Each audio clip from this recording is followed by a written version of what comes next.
আনন্দ নামে একজন IT engineer হঠাৎ একদিন জানতে পারে শহরের মোস্ট ওয়ান্টেড ক্রিমিনাল লিস্টে তার প্রেগনেন্ট স্ত্রীর নাম রয়েছে। নিজের স্ত্রীকে বাঁচাতে ওই লিস্ট থেকে তার নাম কাটাতে আনন্দ যখন উঠে পড়ে লাগে, তখনই একে একে সামনে আসতে থাকে ক্ষমতা, দখলদারিত্ব আর প্রতিশোধের ভয়ানক এক খেলা। কি রহস্য লুকিয়ে আছে তার স্ত্রীর পাস্টে? আনন্দী বা কি করে এখন তার স্ত্রীকে প্রোটেক্ট করবে, জানতে শেষ মুহূর্ত পর্যন্ত দেখতে থাকুন। বলছি মালায়ালাম ভাষায় মুক্তি পাওয়া ক্রাইম, সাসপেন্স আর রিভেঞ্জে ভরা থ্রিলার মুভি কাপার কথা। মুভির লিড রোলে রয়েছে আমার পছন্দের দুজন অ্যাক্টর পৃথ্বীরাজ এবং আসিফ আলী। তো আর কথা না বাড়িয়ে সোজা গল্পে চলে যাই।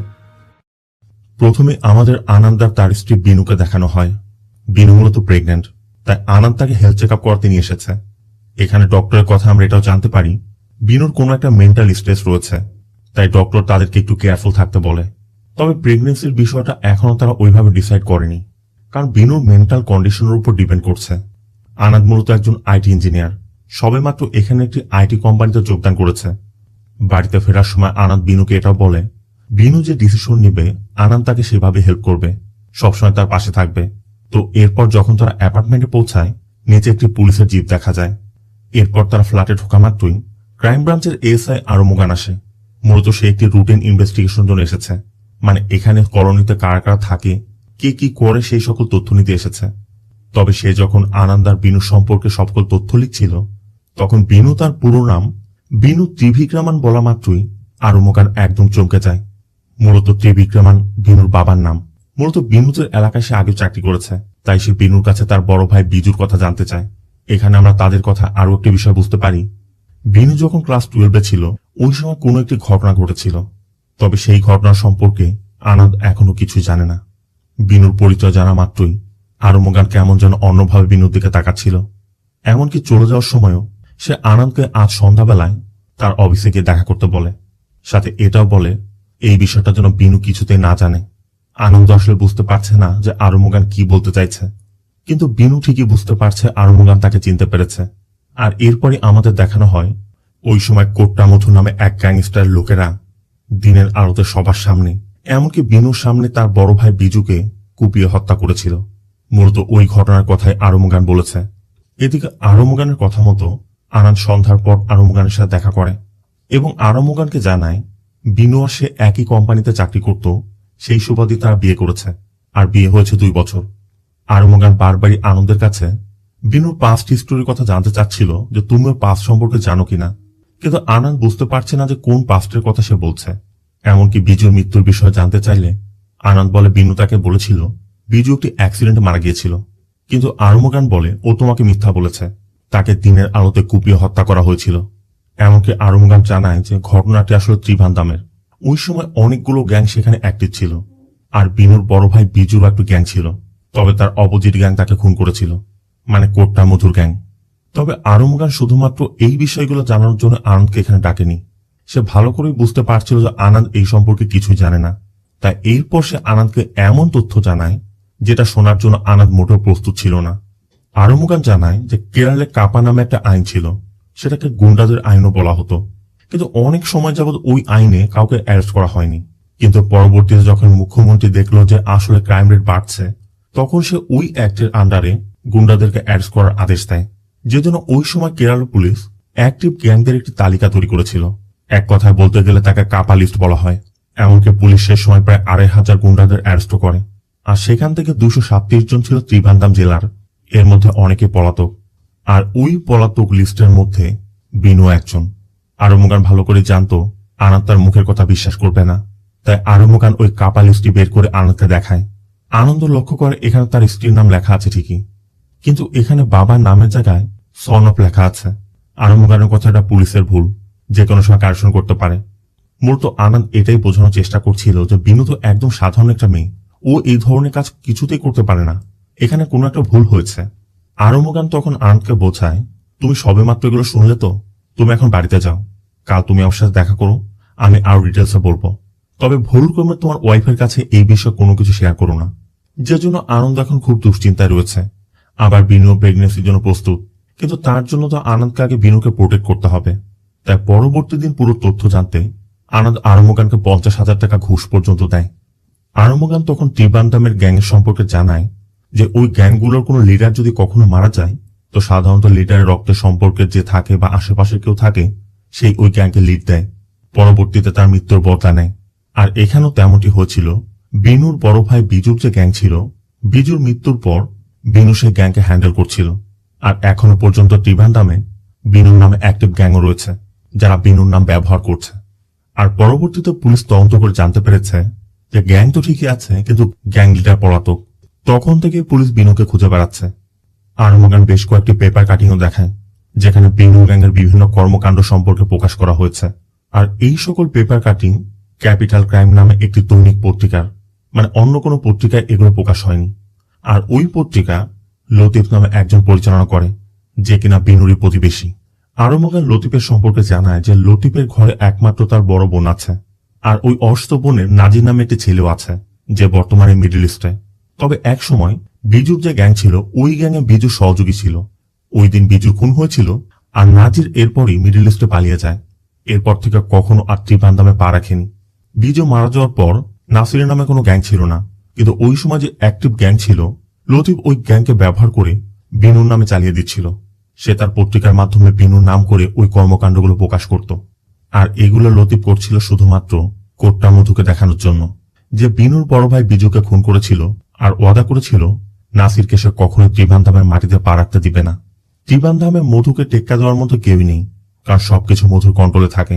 তার মানে সোজা কথা বলতে গেলে ত্রিভান্ডামে বিনুর একমাত্র শত্রু রয়েছে কোট্টা মধু। তবে এটা তো লতিফের বানানো, মানে লতিফের কারণে হয়েছে। এই জন্য আরমগান আনন্দকে বুদ্ধি দেয়, লতিফ এবং পুলিশ এই বিষয়টি জানার আগে তুমি কোট্টা মধুর সাথে কথা বলে পুরো বিষয়টি সলভ করে নাও। তাই আরমগানের বলা বুদ্ধি মতো আনন্দ পরবর্তী দিনই মধুর স্ত্রী প্রমিলার সাথে দেখা করতে কালেক্টর অফিসে চলে যায়, কারণ প্রমিলা এই কালেক্টর অফিসে চাকরি করে। কিন্তু আনন্দ যখন ঢুকছিল ঠিক তখনই প্রমিলা বের হয়ে যায়। এখানে আমরা আরো একটি বিষয় দেখতে পাই, প্রমিলাকে প্রোটেকশন দেওয়ার জন্য মধুর দুজন লোক সবসময় তার আশেপাশে থাকে। তবে আনন্দ সেই দিন দেখা করতে না পারলেও পরবর্তী দিন আবার যখন প্রমিলার সাথে দেখা করতে আসে তখন ওই দুজন লোক জানতে পেরে আনন্দকে সেখান থেকে তুলে মধুদের বাড়িতে নিয়ে যায়। আর এখানে ঢোকার সময় আনন্দ বুঝতে পারে মধু কত ভয়ানক ব্যক্তি, কারণ পুরো বাড়ি ভর্তির তার সহযোগীরা এক একজন এক এক কর্মকাণ্ডে ব্যস্ত। আর এইগুলো লিড দেয় জব্বার নামে এই ব্যক্তি, যে মধুর ডান হাত। মোট কথা মধু বা প্রমিলার সাথে দেখা করতে হলে প্রথমে জব্বারকে ফেস করতে হবে। তাই জব্বার আনন্দের কাছে প্রমিলার সাথে দেখা করার কারণ জানতে চায়, কিন্তু আনন্দ তো অন্য কাউকে বলতে পারছে না, তাই সে প্রমিলাকে বলবে। অবশ্য আনন্দের কথা শুনে প্রমিলা ভিতর থেকে বলে ওঠে যে আমি ওর কাছ থেকে শুনে নেব, ওকে আসতে দাও। তাই প্রমিলার পারমিশন দেয়াতে আনন্দ প্রমিলার সাথে দেখা করে এবং প্রমিলাকে পুরো বিষয়টি খুলে বলে যে আসলে আনন্দ তার স্ত্রী বিনুকে রক্ষা করতে এসেছে। মানে সে তো সরাসরি মধুর সাথে কথা বলতে পারছে না, প্রমিলার সাহায্য চাইছে, কারণ সে তো জানে তার স্ত্রী নির্দোষ। তবে জব্বার এটা শোনা মাত্রই আনন্দকে দ্রুত চলে যেতে বলে। জব্বারের কথা মধু যদি জানতে পারে তোমাকে শুদ্ধ শেষ করে দিবে, যত দ্রুত সম্ভব চলে যাও। এই জন্য আনন্দকে বাধ্য হয়ে চলে যেতে হয়। আর মধু সম্পর্কে পুরো বিষয়টি জানার পর আনন্দ এখন বিনুকে নিয়ে আরো বেশি ভয় পাচ্ছে, কারণ বিনু তো এখানে নিরাপদ নয়। তাই আনন্দ বিনুকে তার নিজের বাড়িতে পাঠিয়ে দেওয়ার সিদ্ধান্ত নেয়। সে বিনুকে বলে যে এখানে তো আমি কাজ নিয়ে অনেক ব্যস্ত, তোমার টেক কেয়ার করতে পারছি না, বাড়িতে বাবা মা আছে, তাই তুমি সেখানে গিয়ে থাকো। এই জন্য ওই রাতেই সে বিনুকে ট্রেনে তুলে দেয়। তবে বিনুকে তুলে দিয়ে যখন সে স্টেশন থেকে বের হতে যাবে তখনই লক্ষ্য করে মধুর লোকজন বাইরে দাঁড়িয়ে আছে, এমনকি মধুও। আর আনন্দ মধুকে কিছু বলে ওঠার আগেই মধু ভিডিও কলের মাধ্যমে দেখিয়ে দেয় যে মধুর লোকজন বিনুর পাশে সিটে বসে আছে। মধু ইচ্ছা করলেই বিনুর যে কোনো কিছু করতে পারে। তবে আনন্দ বারবার অনুরোধ করছিল, ভাই আমার স্ত্রী নির্দোষ, আপনার লোকজনকে বলুন নেমে যেতে, আমার স্ত্রীকে কিছু করবেন না। আপনি বললে আমরা এখান থেকে দূরে কোথাও চলে যাব। মূলত মধু এখানে শুধুমাত্র বিনুর জন্য আসেনি। আনন্দ যে মধুর বাড়িতে গিয়ে প্রমিলার সাথে কথা বলেছে এতেই মধু সন্দেহ করছে তার কোনো শত্রু হয়তো বা আনন্দকে পাঠাতে পারে। এর পিছে হয়তো অন্য কেউ আছে। কে আছে সেটা জানার জন্যই মধু এখানে এসেছে, কারণ তার শত্রুর কোনো অভাব নেই, যে কেউ যে কোনো ক্ষতি করতে পারে। আনন্দের কথা আমাকে কেউ পাঠায়নি, আমি নিজের জন্য গিয়েছিলাম। মধুর কথা সেটা আমি বের করে নিতে পারবো। আর এরপর সে তার লোকেদেরকে কল করে ট্রেন থেকে নেমে যেতে বলে। মানে আপাতত বিনু সেফ। আনন্দ তাকে বোঝানোর চেষ্টা করে, যেমন আপনি আপনার স্ত্রীকে নিয়ে চিন্তা করেন, আমার স্ত্রীকে নিয়েও তো আমার একটা টেনশন আছে, আপনি আমার পরিস্থিতিটা বোঝার চেষ্টা করুন। এরপরই মধু সেখান থেকে চলে যায়। আর পরবর্তীতে সকালবেলা আরমগান মর্নিং ওয়াকে গেলেই মধু তার সাথে দেখা করে, কারণ মধু আরমগানের সম্পর্কে জানতে পেরেছে। আর আরমগান মধু সম্পর্কে অনেক ভালো করেই জানে, কারণ সেখানে সে বহুদিন চাকরিও করেছিল। তাই আনন্দের বিষয়টা আরমুগান স্বীকার করে যে ওর স্ত্রী নির্দোষ, এজন্য আমি পাঠিয়েছিলাম। সাথে এটাও স্বীকার করে এর জন্য সে 50,000 টাকা ঘুষও নিয়েছে। মধুর কথা, তার সমস্যা আছে, তুমি ঘুষ নিয়েছ, এটা তোমাদের ম্যাটার। কিন্তু তার স্ত্রীর কাছে পাঠিয়ে আরমুগান মোটেও এটা ঠিক করেনি। তবে আরমুগান তাকে গ্যারান্টি দেয় যে এর পিছে অন্য কোনো কারণ নেই, এগুলো লতিফের কারণেই হয়েছে। লতিফের কারণে ওর স্ত্রী ভুলে কাপা লিস্টে চলে এসেছিল, ওদের কোনো দোষী নেই। তাই আরমুগানের কথা বিশ্বাস করে মধু আরমুগানকে স্পষ্ট করে বলে দেয় এরপর থেকে সে কখনোই যেন এমন কোনো কাজ না করে। এমনকি আনন্দা থেকে যে কাজের জন্য ঘুষ নিয়েছে, মানে বিনুর নামটা যেন ওই লিস্ট থেকে কাটিয়ে দেয়। তার মানে পুরো কাজটা এখন আরমুগানের নিজ দায়িত্বে করতে হবে, নয়তো মধু তাকে দেখে নিবে। আর মধু কি করতে পারে আরমুগান ভালো করে জানে। তো এখান থেকে সিন চলে যায় পাস্টে, যেখানে আমাদের মধুর পাস্টের কিছু ঘটনা দেখানো হয়। মূলত ওই সময় শশাঙ্ক নামে একজন ঠিকাদার এই এলাকা থেকে মাটি খনন করত, কিন্তু মধুর সাথে কোনো একটি ঝামেলার কারণে তাদের কাজটি বন্ধ ছিল। কিন্তু শশাঙ্কের ছেলে আভি অন্য রাজ্য থেকে কিছু গুন্ডা ভাড়া করে এখানে জোরপূর্বক মাটি খনন করার চেষ্টা করছিল। খবর পেয়ে মধুরাও এখানে আসে। জব্বার পুরো সিচুয়েশনটা বুঝতে পারছিল, তাই সে মধুকে বলছিল মধু যেন চলে যায়, আর আভিকে বলছিল যে সমস্যাটা তোমার বাবার সাথে, তুমি চলে যাও, তোমার বাবাকে আমার সাথে কথা বলতে বলো। কিন্তু আভি উল্টো জব্বারকে ধাক্কা দিয়ে ফেলে দেয়, আর এতে করে মধু আভির উপর ক্ষিপ্ত হয়ে আভিকে মারতে শুরু করে। এমনকি আভির যে ভাড়া করার লোকজন আছে তারাও একসময় মধুকে মারতে আসলে মধু সবার সামনে তাদেরকে পিটিয়ে নিজের জায়গাটা বুঝিয়ে দেয় যে এই জায়গায় শুধুমাত্র মধুর রাত চলবে, তার কথার বাইরে কেউ কিচ্ছু করতে পারবে না। তো সিন চলতে রাতের বেলা আবির বাবা শশাঙ্ক বিষয়টি জানতে পেরে মধুর সাথে দেখা করতে আসে। মধু তখন রকি নামে এক ব্যক্তির মেয়ের বিয়ের অনুষ্ঠানে ছিল, আর এই রকি মূলত শশাঙ্কেরই বন্ধু ছিল। কোন এক সময় শশাঙ্কের সাথে কাজ করতে গিয়ে আহত হয়ে 13 বছর আগে মারা গেছে। কিন্তু শশাঙ্ক এই পরিবারের কথা ভুলে গিয়েছিল, যেজন্য মধু নিজ খরচে তার মেয়ের বিয়ে দিচ্ছে। শশাঙ্ক অবশ্য মধুর সাথে দেখা করে তার ছেলের কর্মকাণ্ডের জন্য ক্ষমা চায়, কারণ মধু অনুমতি না দেওয়া পর্যন্ত সে এক ফোঁটা মাটিও নিতে পারবে না। কিন্তু আভি বাইরে থেকে লোক এনে মধুকে চ্যালেঞ্জ করায় এই বিষয়টি মধুর মাইন্ডে লেগেছে। এই জন্য সে একটি ফিক্সড রেট ধারণ করে দেয় যে প্রতি ট্রাক মাটির বদলে 700 করে দিতে হবে।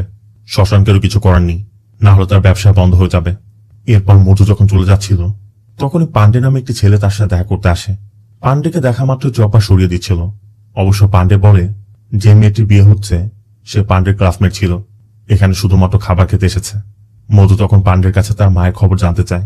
পান্ডে জানায় মা তো অসুস্থ, সাথে পান্ডে এটাও জানায় তারা অনেক আর্থিক সমস্যা রয়েছে। মধু যদি কোনো কাজের ব্যবস্থা করে দেয় তাহলে হয়তো তারা বেঁচে থাকতে পারবে। তবে পান্ডের সাথে কথা বলে যাওয়ার সময় মধু জব্বারকে পান্ডের পরিবার সম্পর্কে তথ্য নিতে বলে, সাথে এটাও বলে পান্ডের যেন বিষয়টি জানতে না পারে। পান্ডের সাথে দেখা করার পর থেকে মধুর মনটাও কেন যেন খারাপ হয়ে যাচ্ছে। মূলত এর পিছনে একটি বিশেষ কারণ আছে। মূলত আজ থেকে বহু বছর পূর্বে এই পুরো শহর শীতল নামে একজন গ্যাংস্টার পরিচালনা করত। দিনের আলোতে মানুষকে কুপিয়ে হত্যা করত, তার কথা মতো সবাইকে চলতে হতো। তাই ওই সময় নিরুপায় হয়ে পুলিশ এই এলাকার অন্য যে ছোট ছোট গ্রুপ ছিল তাদের সাহায্য নেয়। পুলিশ অফিসাররা তাদেরকে অফার করে তোমাদের মধ্যে যদি কেউ শীতলকে হত্যা করতে পারে আমাদের পক্ষ থেকে তোমাদের কোনো সমস্যা হবে না, উল্টো আমরা তোমাদের সাহায্য করব, আর সেই পরবর্তীতে এই শহর নিয়ন্ত্রণ করবে। আর এই অফার পেয়ে মধু তখন রাজি হয়েছিল, কিন্তু মধু তখনও পর্যন্ত জানতো না শীতলকে সে কিভাবে খুন করবে। সে একটি প্ল্যান করছিল। আর ওই সময় সে একটি ছোট্ট ছেলেকে দেখতে পায় যে নদীর ধারে বন্ধুদের সাথে খেলা করছে। তারা একটি টেনিস বল দিয়ে খেলছিল। আর এটা দেখার পরই মধুর মাথায় একটা বুদ্ধি আসে। সে ওই ছেলেকে খাবারের লোভ দেখিয়ে রোজই নিজের কাছে নিয়ে বল ছোড়ার প্র্যাকটিস করাতো, মানে তার নিশানাটা ঠিক করার জন্য তাকে রোজ প্র্যাকটিস করিয়ে যাচ্ছিল। ছেলেটি সম্পূর্ণভাবে প্রস্তুত হয়ে গেলেই মধু পুলিশ অফিসারদের সাথে দেখা করে তাদেরকেও বলে যে এখন আপনাদেরকে সাহায্য করতে হবে, আমাকে শীতলের খুব কাছে পৌঁছাতে হবে। মধুর পরামর্শ মতো তারা শীতলকে অ্যারেস্ট করে। আর এরপর কোর্ট থেকে যখন শীতলকে কারাগারে নিয়ে যাওয়া হচ্ছিল পথে বিভিন্ন পয়েন্টে মধুর লোকজন প্রতিনিয়ত তাকে আপডেট দিয়ে যাচ্ছিল। আর সবশেষে মধুর কথা মতো জেল গেটের বাইরে থেকে বাস থেকে নামিয়ে শীতলকে যখনই গেটের মধ্যে প্রবেশ করানো হবে মধু ওই ছেলেটির হাতে একটি বল দিয়ে শীতলের গায়ে মারতে বলে।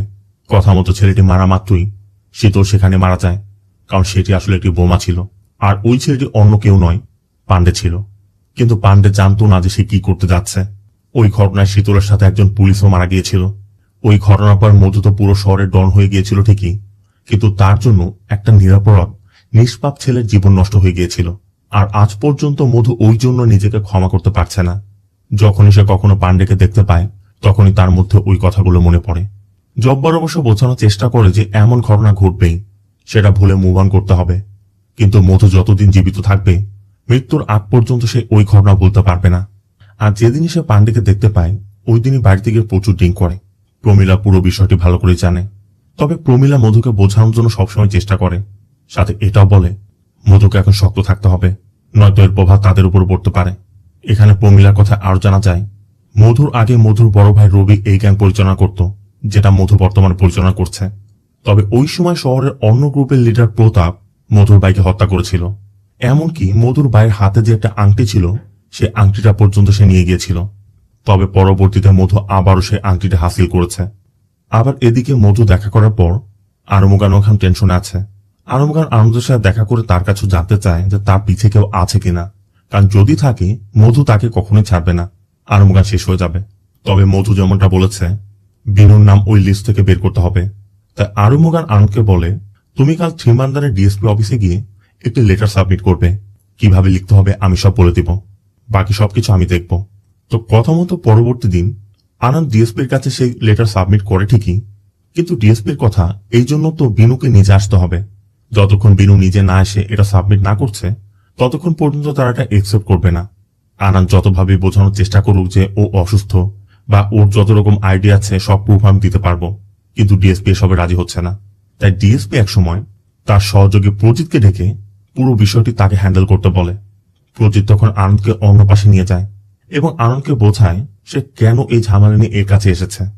আর আনন্দ যেমনটা চাচ্ছে বিনুর নামটা ওই লিস্ট থেকে বের করে নিতে, সেটা করতে হলে কোটটা মধুর নাম চিরতরে শেষ করে দিতে হবে। সাথে প্রজিত এটাও বলে লতিফ আঙ্কেল দ্রুতই তোমার সাথে কথা বলবে। প্রজিতের কথা আমরা এটাও বুঝতে পারি লতিফ এবং তারা একসাথে কাজ করে, তবে এখন তারা গোপনে তাদের সবকিছু পরিচালনা করছে। আর এই বিষয়টা জানার পরই আনন্দ পুরো খেপে যায়। আনন্দের কথা ওই লতিফের জন্যই আমার স্ত্রীর এই অবস্থা। প্রজিত তখন আনন্দকে বলে যে তুমি তো খেলতে এসেছো ঠিকই, কিন্তু খেলার কিছু জানো না। আজ এই শহরে বড় কিছু একটা হতে চলেছে, তুমি এই ঝামেলার মধ্যে পড়তে যেও না। যতক্ষণ পর্যন্ত লতিফ আঙ্কেল তোমাকে কল না করছে তুমি তোমার বাড়ি থেকে বের হবে না। আর প্রজিতের এই কথাটা আনন্দের বেশ খটকা লাগে। আনন্দ স্পষ্ট বুঝতে পারছে ওরা হয়তো বা কিছু একটা করতে যাচ্ছে। তাই আনন্দ এবার প্রমিলার অফিসের নম্বর নিয়ে প্রমিলার সাথে কথা বলে।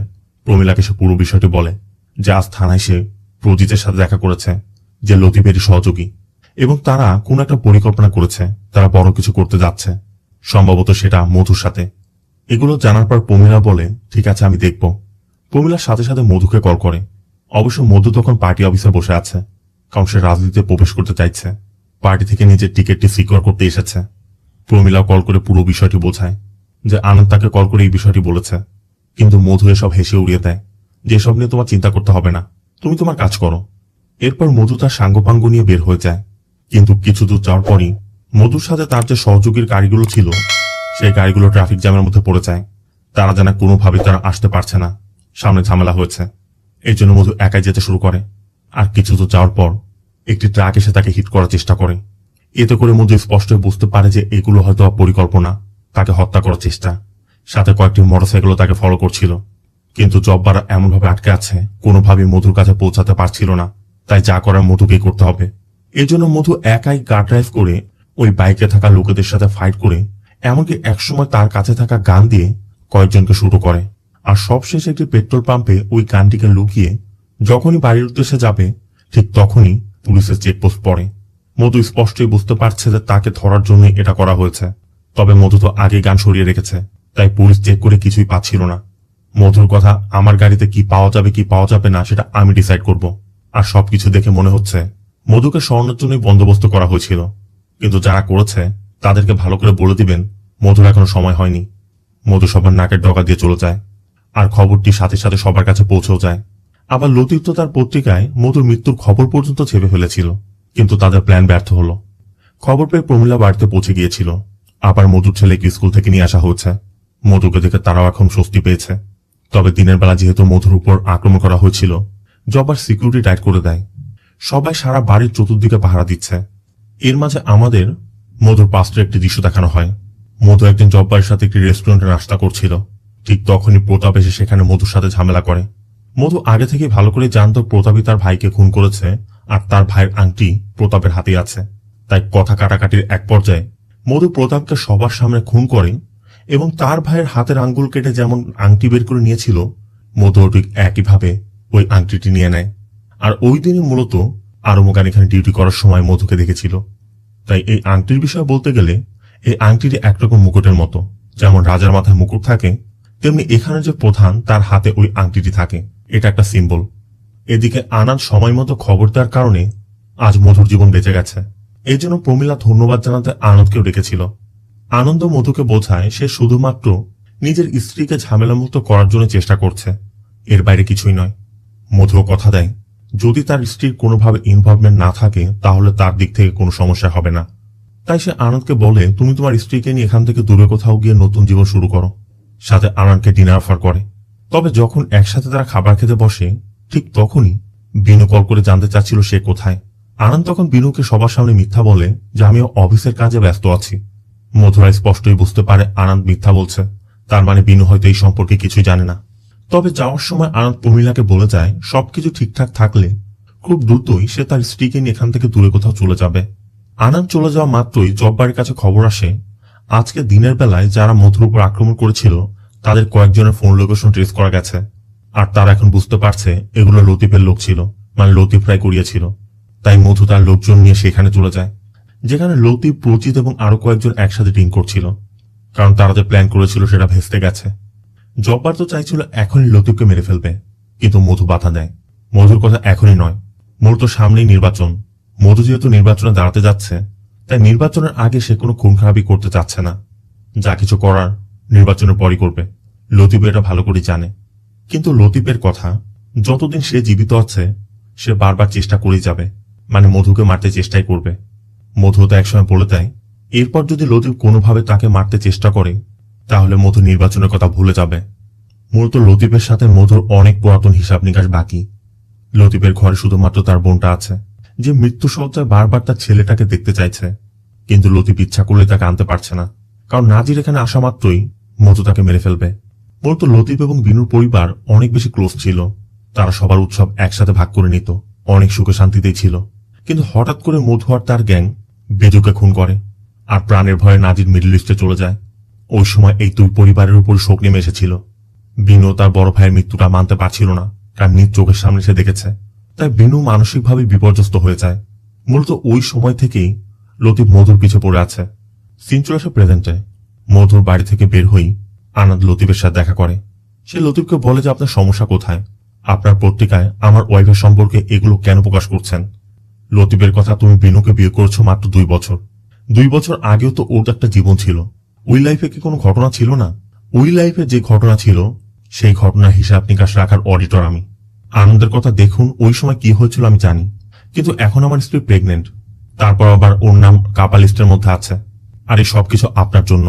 তাই দয়া করে আপনার নিউজ পেপারে এই সম্পর্কে আর কিছু লিখবেন না, আমাদেরকে বাঁচতে দিন। লতিফের কথা তুমি তোমার ওয়াইফকে অনেক ভালোবাসো, তাই তো? তুমি তোমার স্ত্রীর মেন্টাল ট্রমা সম্পর্কে অনেক চিন্তিত, কিন্তু যার জন্য তোমার ওয়াইফের এই মেন্টাল ট্রমা তার বাড়িতে গিয়ে তুমি একসাথে বসে খেয়ে এসেছো। তোমার স্ত্রী যদি এটা জানে তাহলে তোমার সংসার বেশি দিন টিকবে না। লতিফ আনন্দকে বলে কাপা লিস্ট নিয়ে তুমি বলছো, ওই লিস্ট থেকে ওর নাম আমি বের করে দিব, কিন্তু একবারই সমস্যার সমাধান হয়ে গেলে তোমাকে যেন আমি শহরে কখনোই না দেখি। আনন্দের কথা সমস্যার সমাধান হওয়া পর্যন্ত কেন, আমি এখনই চাকরি থেকে রিজাইন দিয়ে চলে যাচ্ছি। তাই এখান থেকে ফিরে পরবর্তী দিন অফিসে গিয়ে আনন্দ তার চাকরি থেকে রিজাইন করে। কিন্তু যখনই বের হতে যাবে তখনই আরুমুগান এসে জানায় কাপা লিস্ট থেকে বিনুর নাম সরিয়ে নেওয়া হয়েছে। আনন্দের কথা এটা আমি গতকাল রাতেই জানতে পেরেছি, মানে গতকাল রাতেই তো লতিফ তাকে বলেছিল। অবশ্য আনন্দের মুখে এইসব কিছু শোনার পর আরুমুগান নিজেও একটু অবাক হয়। এখানে সব ফর্মালিটি পূরণ করে আনন্দ পরবর্তী দিন সকালে তার বাড়িতে চলে যায়। আবার এদিকে মধুও পার্টি থেকে নমিনেশন পেয়েছে। সে একদিকে নির্বাচনী প্রচারণা চালাচ্ছে, আবার অন্যদিকে পরিবারকে সময় দিচ্ছে। এভাবে কয়েক মাস কেটে যায়। বিনুরও বাচ্চা হচ্ছে। সবকিছু মিলে তাদের বেশ ভালোই দিন যাচ্ছিল। আবার বাচ্চা হওয়ার খবর পেয়ে লতিফও বিনুর সাথে দেখা করতে আসে, আর সেই অনুষ্ঠানেই সে আনন্দকে গোপনে দেখা করতে বলে। মূলত আনন্দ ত্রিবান্দাম ফিরে এসেছে আজ প্রায় 8 মাস। সে সবকিছু মিলে অনেক সুখে আছে। কিন্তু লতিফের কথা, এর মাঝে সেখানে আরো কিছু ঘটনা ঘটে গেছে যা তুমি জানো না, তোমার জানা উচিত। সেগুলো তোমাকে জানাতে আমি এসেছি। মূলত এর মধ্যে লতিফের বোনের মৃত্যু হয়েছিল। প্রজিত তখন লতিফের সাথে দেখা করে তাকে বলে ডিপার্টমেন্টে যা কিছু করা সে করে যাচ্ছে, তারা মধুর ভয়ে হার মানতে চাইছে না। আবার নাজিরও তাকে কল করে বলেছে তার মায়ের দাফনে সে আসবে, কিন্তু লতিফ তো জানে সে আসা মাত্রই মধু তাকে মেরে ফেলতে পারে। এই জন্য তারা পুলিশ প্রোটেকশনের জন্য এসপির কাছে একটি আবেদন দেয়, যে জন্য এসপি মধুকে ডাকে এবং মধুকে পুরো বিষয়টি বলে যে এখন মানবাধিকারের প্রশ্ন এসেছে। তারাও ভালো করে জানে নাজির এখানে আসলে মধু এবং নাজিরের মধ্যে বেশ ঝামেলা হবে, তাই তারা মধুকে জানিয়ে দেয় যে তারা নাজিরকে পুলিশ প্রোটেকশন দিবে আর এখানে মধু যেন কোনো ঝামেলা না করে।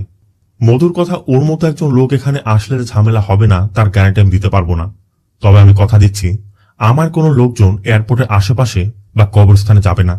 তো এই কথার উপর ভিত্তি করেই নাজির মিডল ইস্ট থেকে এখানে আসে। তাকে প্রোটেকশন দেওয়ার জন্য সকল বন্দোবস্ত করা হয়েছে।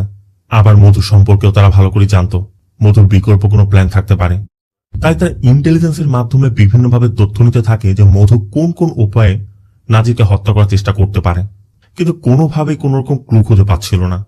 তাই শেষমেশ যখন তারা নাজিরকে এয়ারপোর্ট থেকে বের করতে যাবে তখনই মধু এসপিকে জানায় ও যেন এয়ারপোর্ট থেকে বের না হয়, ওকে আবার মিডল ইস্টে ফেরত পাঠিয়ে দিন, নয়তো আর জীবিত ফিরতে পারবে না। মানে এক কথায় সে নাজিরকে খুন করবেই। পুলিশও চাচ্ছিল না এই মুহূর্তে শহরে বড় ধরনের কোন ঝামেলা হোক, তাই তারা বাধ্য হয়ে নাজিরকে ফেরত পাঠিয়ে দেয়। আর লতিফ একাই তার বোনের সৎকার করে। মূলত এই বিষয়টা লতিফরা কোনোভাবে মানতে পারছিল না, কারণ তারা তো পুরোপুরি মধুর কাছে হেরে গেল। আর ওই রাতেই মধুর বিরুদ্ধে যারা ছিল সবাই একত্র হয়ে মধুর বাড়িতে হামলা করে মধুদেরকে মারার একটা প্ল্যান করে। তারা বাইরে থেকে বেশ কয়েক গাড়ির লোক হায়ার করে, কিন্তু তারা যখন মধুর বাড়িতে গিয়ে মধুর উপর হামলা করতে যাবে তখন মধু আর তার লোকজন তাদের সাথে ফাইট করে উল্টো তাদেরই মেরে ফেলে। আর এরপর এই হামলার সাথে যারা জড়িত ছিল, মানে যাদের কথায় ওই লোকগুলো এসেছিল, তাদের বাড়িতে গিয়ে তাদেরকে উচিত শিক্ষা দিয়ে দেয়। প্রতিদের পরিবার সামনে থাকায় তাকে না মেরে ছেড়ে দেয়। লতিফের পত্রিকা অফিসে ভাঙচুর করে সবকিছু চালিয়ে দেয়, যে জন্য লতিফের 40 বছর ধরে তিলে তিলে গড়ে তোলা পত্রিকাটা একদমই বন্ধ হয়ে যায়। লতিফের কথা এত কিছুর পরও পার্টি ওকে টিকিট দিয়েছে, নির্বাচনও জিতেও যাবে। আমিও ওই একই শহরে থাকতে চাই, তবে আগের লতিফ হয়ে নয়। আমার মূলত মধুকে নিয়ে সমস্যা না, সমস্যা জব্বারকে নিয়ে। একবার মধু নির্বাচন জিতে গেলে জব্বার কোনোভাবেই তাকে ওই শহরে থাকতে দিবে না। মোট কথা, জব্বার মধুর কোনো শত্রুকে বাঁচতে দিবে না। মধুর কোনো ক্ষতি হোক, কেউ তার উপর হামলা করতে পারে এমন কাউকে সে শহরে থাকতে দিবে না, এই ভয়টাই লতিফ পাচ্ছে। এই জন্য লতিফ আনন্দকে অনুরোধ করে যে যতটুকু আমার মনে হয় ও তোমার কথা শুনবে, তুমি ওর সাথে কথা বলে আমার বিষয়টা সলভ করার চেষ্টা করো। মানে লতিফ ওই শহরে থাকতে চায় সমঝোতার মাধ্যমে। আগের বার যেহেতু প্রমিলার সাথে কথা বলে সে সমাধান করেছে, এই জন্য লতিফ ওই ভরসায় আনন্দকে আবার প্রমিলার সাথে কথা বলে মধুকে রাজি করাতে অনুরোধ করে। আনন্দ অবশ্য বিষয়টা ভেবে দেখার সময় চায়। আবার বাড়িতে ফেরার পর বিনু তাকে বলে, লতিফ চাচা কি তোমাকে কিছু বলেছে? যদি তোমার পক্ষে সম্ভব হয় তাহলে ওনার কাজটা করে দাও, কারণ ওনার কাছে আমরা ঋণী। এই জন্য আনন্দ প্রমিলার সাথে কথা বলে। প্রমিলা মধুকে বোঝায় যে এমনিতেই তুমি নির্বাচনে জিতে যাবে, এর মাধ্যমে যদি নতুন একটি শুরু হয় তাহলে হোক না কেন, সেটা আমার জন্য বা আমাদের সন্তানের জন্য ভবিষ্যতে ভালো হবে, তোমার কোনো শত্রু থাকলো না। জব্বার কোনোভাবে এটা রাজি হচ্ছিল না, কারণ জব্বার ভালো করে ওদের সম্পর্কে জানে যে ওরা বলবে একটা করবে আর একটা, ওদেরকে বিশ্বাস করা ঠিক হবে না। কিন্তু প্রমিলার কথায় মধু রাজি হয়।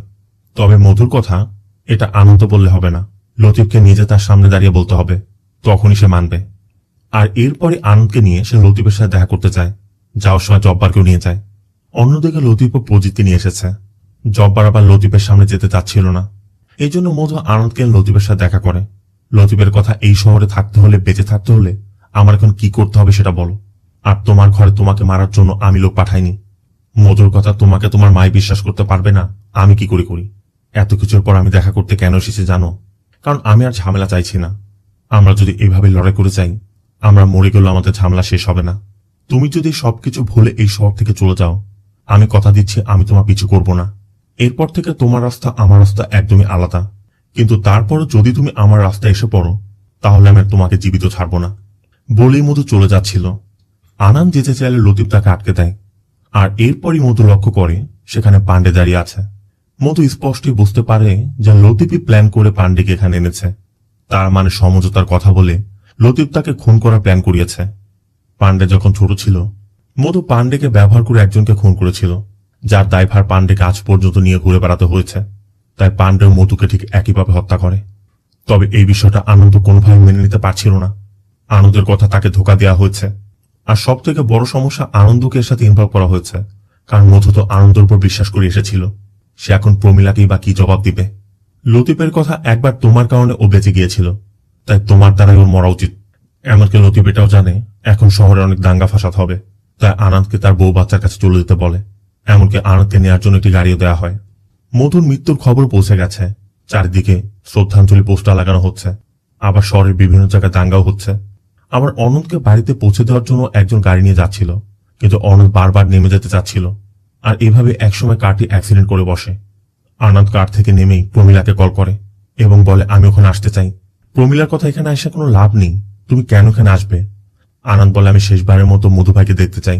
প্রমিলা বারবার নিষেধ সত্ত্বেও আনন্দ আসবেই। এই জন্য প্রমিলা জব্বারকে ডেকে বলে দেয় আনন্দ আসছে। প্রমিলা ভালো করেই জানে জব্বার আনন্দকে কখনোই ছাড়বে না, কিন্তু প্রমিলা তাকে নির্দেশ দেয় আনন্দের গায়ের জন্য একটা ছিটা ফোটা না পড়ে। ও আসবে, ওকে দেখবে, চলে যাবে। তাই প্রমিলার নির্দেশ মতো আনন্দ আসার পরও জব্বার তাকে বলে দেয় যে যদি প্রমিলা তাকে কিছু না বলতো তাহলে আনন্দকে সে কেটে টুকরো টুকরো করে ফেলতো। কিন্তু জব্বার কতক্ষণ প্রমিলার কথা রাখতে পারবে তার কোনো গ্যারান্টি নেই। তাই আনন্দকে দ্রুত এখান থেকে চলে যেতে বলে। আনন্দ প্রমিলার সাথেও দেখা করে, তাকে বোঝানোর চেষ্টা করে যে আমি সব কিছুই জানতাম না, ওনার মৃত্যুর পিছনে আমার কোনো হাত নেই। প্রমিলা আনন্দকে বলে যে ওকে দেখা হয়ে গেলে তুমি চলে যাও, যে জন্য আনন্দ চলে যায়। সিন চলে যায় এর কয়েকদিন পর। মধুর অনুপস্থিতিতে মধুর বিরুদ্ধে যারা ছিল, মানে মধুর কারণে যারা কাজ করতে পারছিল না, যেমন শশাঙ্ক, তারা এখন এই সুযোগটা কাজে লাগানোর চেষ্টা করছিল। কিন্তু প্রমিলা জানায় মধু যে সকল কন্ট্রাক্ট নিয়েছিল মধু না থাকলেও মধুর ওয়ার্কাররা সেগুলো করবে। আর মধুর সাথে শশাঙ্কের যে ডিল হয়েছিল 700 টাকার, সেটা রেড বাড়িয়ে প্রমিলা এখন 850 টাকা করে দেয়। তার মানে মধুর সবকিছু প্রমিলা দেখবে। মধুর মৃত্যুর সময় মধুর সাথে যে জিনিসপত্র ছিল থানা থেকে সেগুলো ফেরত দিয়ে যাওয়া হয়, কিন্তু সবকিছু চেক করে জব্বার জানায় মধুর হাতের আংটিটি মিসিং। আর এখানেই প্রমিলার খটকা লাগে। প্রমিলা একদম অন্যভাবে সাজে। সোজা কথা বলতে গেলে মধু যেমন একজন রাউডি ছিল, ঠিক রাউডির স্ত্রীর মতো। সে আনন্দকে কল করে এবং বিনুর সাথে কথা বলতে চায়। কথা মতো আনন্দ বিনুকে ফোন দিলে প্রমিলা বিনুকে বলে যে মধুকে বোম দিয়ে উড়িয়ে দেওয়া হচ্ছে আমি তার ওয়াইফ বলছি। কিছুক্ষণ আগে পুলিশ এসে মধুর জিনিসপত্র ফেরত দিয়ে গিয়েছে, কিন্তু তার মধ্যে মধুর হাতের আংটিটি নেই। যদি ওই আংটিটি তোমার কাছে থেকে থাকে তবে তুমি ভালো করে শুনে রাখো, যেই ওটা পড়ুক না কেন সে খুব বেশি দিন বাঁচে না। আর এখানে আমরা দেখতে পাই মধুর হাতের ওই আংটিটি এখন বিনুর হাতে। আর এখানে মুভির মূল টুইস্টটি রিভিল হয়, যেখানে আমরা জানতে পারি শুরু থেকে এখন পর্যন্ত যা কিছু হয়েছে, মধুর উপর হামলা থেকে শুরু করে মধুকে খুন করার প্ল্যান, সবকিছু বিনয় আড়ালে থেকে কলকাঠি নাড়ছিল। কিন্তু আনন্দ এই সম্পর্কে বিন্দু মাত্র জানত না। সে তো তার স্ত্রীকে একদম ইনোসেন্ট মনে করে তাকে বাঁচানোর জন্য সে এত চেষ্টা করেছে, অথচ সেই বিনয় তাকে ব্যবহার করে শেষ পর্যন্ত তার নিজের পথের কাঁটাকে সরিয়ে নিজে এখন সবকিছু নিয়ন্ত্রণ নিয়ে নিয়েছে। আর প্রমিলা এখন পুরো বিষয়টি বুঝতে পেরেছে। তাই প্রমিলা তাকে বলে দেয় সাহস থাকলে সামনে এসে লড়াই করো, ফিরে যেতে পারবে না। বিনুও তাকে জানিয়ে দেয় এতদিন পর্যন্ত বিনু গ্যাং শুধু লতিফ আঙ্কেলের কল্পনাতেই ছিল, কিন্তু এখন আর সেটা কল্পনাতে থাকবে না। মানে বিনু গ্যাং এখন অ্যাক্টিভ ভাবে এখানে কাজ করবে।